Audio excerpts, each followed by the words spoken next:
in the presence of the Chairman of the Board of Trustees of the Isa bin Salman Education Charitable Trust, Chairman of the Board of Directors of the Labour Fund Tamkeen, and Chairman of the Rashid Equestrian and Horse Racing Club REHC High Committee, His Highness Sheikh Isa bin Salman bin Hamad Al Khalifa. The REHC organized the 29th penultimate race of the season at the race course in Al-Rafa Sakhir.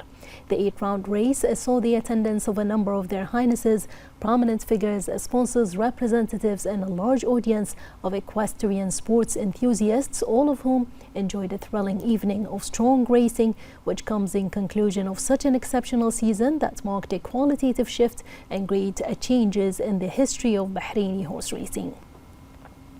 Winners of the third and final round of the first edition of the Future Stars series of local bred horses were announced, and His Highness Sheikh Salman bin Mohammed bin Isa Al Khalifa received the Future Stars Champion Cup from the CEO of REHC, Yusuf Osama Bouhidji, while the CEO of Singapore Gulf Bank, SGB, Sean Chan, presented the SGB Future Stars Sprint Cup sponsored by SGB to the winning trainer Alan Smith. Chan also presented the cash prizes and awards to the winners, trainers and jockeys who came in first and second places in the final standing of the first edition of the series. Winners of the cups were announced, and His Highness Sheikh Salman bin Mohammed bin Isa Al Khalifa received the Bahrain Turf Club Cup, while His Highness Sheikh Nuh bin Mohammed bin Salman Al Khalifa received the REHC Cup from Yusuf Bouhidji, who also presented a Roda Cup to the winning trainer Yusuf Tahir. Meanwhile, the chairman of the Bahrain Airport Services BAS, Nabil Khalid Kano, presented the BAS Cup to the apprentice jockey Dhai Al Saadoun.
Speaker of the Council of Representatives Ahmed bin Salman Al Msallam discussed with the Speaker of the Turkish Grand National Professor Numan Kurtulmuş efforts to activate mechanisms of parliamentary diplomacy in support of the Palestinian cause. The meeting was held ahead of the inaugural summit of the Parliament Supporting Palestine Group meeting in Istanbul. During the meeting, Al Msallam commended the Republic of Turkey's supportive stance on the Palestinian cause, emphasizing the Kingdom of Bahrain's firm and unwavering support of the legitimate rights of the Palestinian people, including the establishment of an independent state with East Jerusalem as its capital in accordance with the two-state solution, the Arab Peace Initiative, and relevant international resolutions. He underscored the need to adopt a parliamentary action plan in support of the Palestinian people's resilience on their land based on the outcomes of the 150th Assembly of the Inter-Parliamentary Union (IPU). Al Msallam presented several proposals from the Council of Representatives concerning the draft Istanbul Declaration expected to be issued by the meeting, including endorsement of the outcomes of the Bahrain Summit and the Emergency Arab Summit held in the Arab Republic of Egypt. On his part, the Speaker of the Turkish Grand National Assembly expressed appreciation for the Kingdom of Bahrain's supportive stance on the Palestinian cause, stressing that the situation in Palestine, particularly in the Gaza Strip, requires solidarity and unity among parliamentarians to achieve tangible results.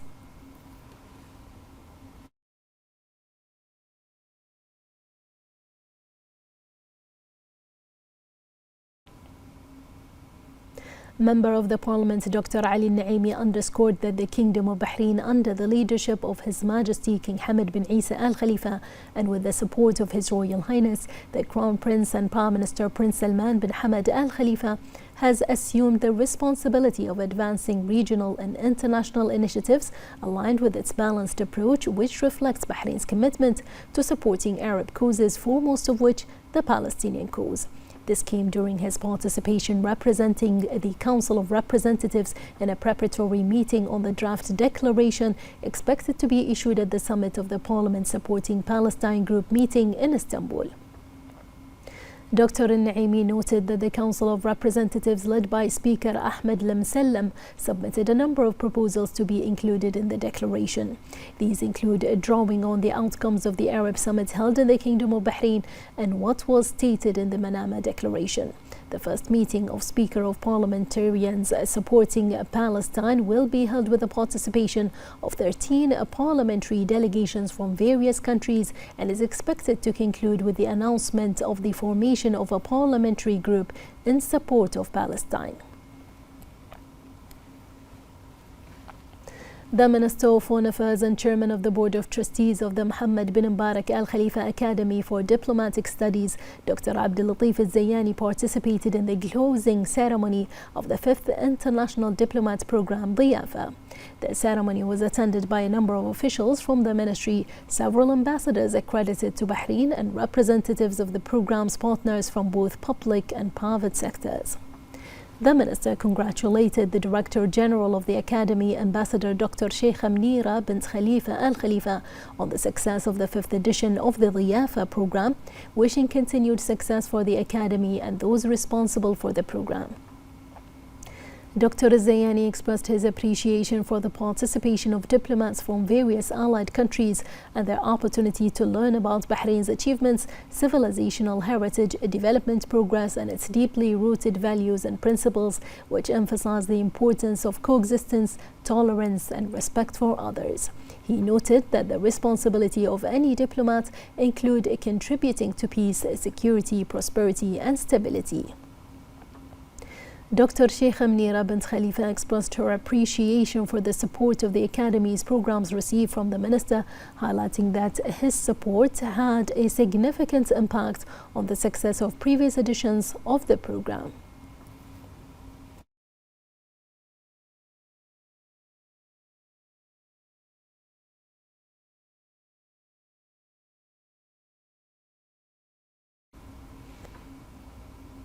The Bahrain Anesthesia and Pain Management Conference, organized by the government hospitals in cooperation with Education Plus, concluded. The chairman of the Supreme Council of Health, Lieutenant General Dr. Sheikh Mohammed bin Abdullah Al Khalifa, highlighted the strong support from His Majesty the King and ongoing oversight by His Royal Highness the Crown Prince and Prime Minister. He praised government hospitals for organizing such events that boost the medical sector's growth and efficiency.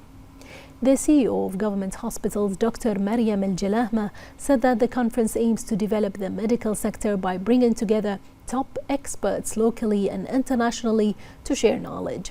The event featured the latest research, innovations including AI applications, and global best practices in anesthesia and pain management.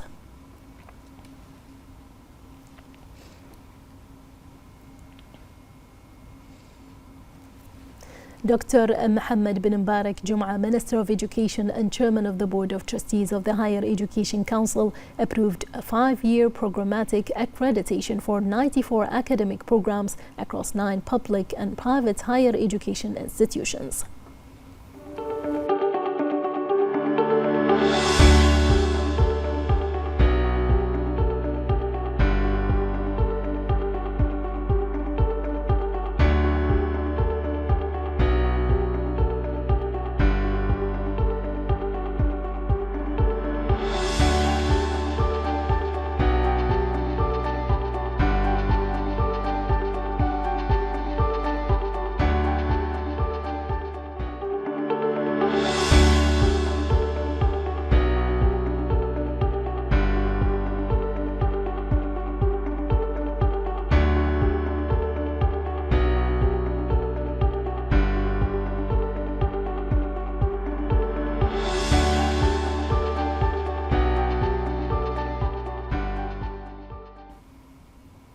On the sidelines of the Kingdom of Bahrain's participation in Expo 2025 Osaka and the inauguration of Bahrain's pavilion, Connecting Seas, President of the Bahrain Authority for Culture and Antiquities and Commissioner General of Bahrain's pavilion, Sheikh Khalifa bin Ahmed bin Abdullah Al Khalifa, met with the Minister of Information and Culture and Minister of State for Youth Affairs of the State of Kuwait, Abdul Rahman Al Mutairi.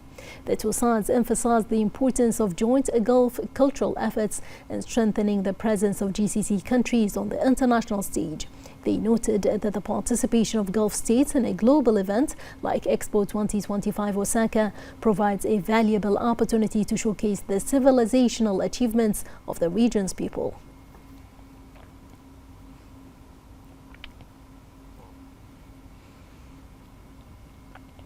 The Ministry of Housing and Urban Planning has launched Tasheel Plus financing in partnership with the private sector to offer citizens more housing options and speed up access to housing services. More in this report.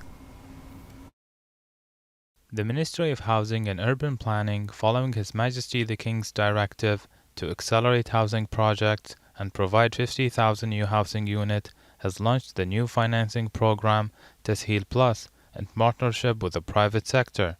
Tasheel Plus expands housing finance options, offering up to 90,000 Bahraini dinars for purchasing homes, apartments, residential plots, or land development. The ministry announced that applications will be accepted starting next Wednesday, reflecting the speed and flexibility in diversifying and expanding support programs. This initiative offers more comprehensive, sustainable, and practical options, showing the ministry's ongoing commitment to achieving strategic goals for citizens in Bahrain. The races for the end-of-season Endurance Championship 2024 to 2025 have commenced with extensive participation from riders organized by the Bahrain Royal Equestrian and Endurance Federation Brief. The Bahrain International Endurance Village hosted international qualifying races over distances of 120 km and 100 km, as well as a local qualifying race of 100 km, where riders competed to successfully complete the race stages. The Bahrain Royal Equestrian and Endurance Federation, along with all committees, worked to create the ideal condition for all participants to achieve their goals and ensure that the riders and stables successfully completed the races. Riders from the Kingdom of Bahrain and abroad participated in the races, showcasing high levels that reflect the progress of Bahraini endurance and its development towards broader horizons. These races are particularly important for riders to qualify for upcoming international championships. The village will host today the start of the international qualifying race for juniors and youth over 12 km, along with the local qualifying race over 40 km. And on Saturday, the international qualifying race over 120 km and the local qualifying race over 80 km will take place.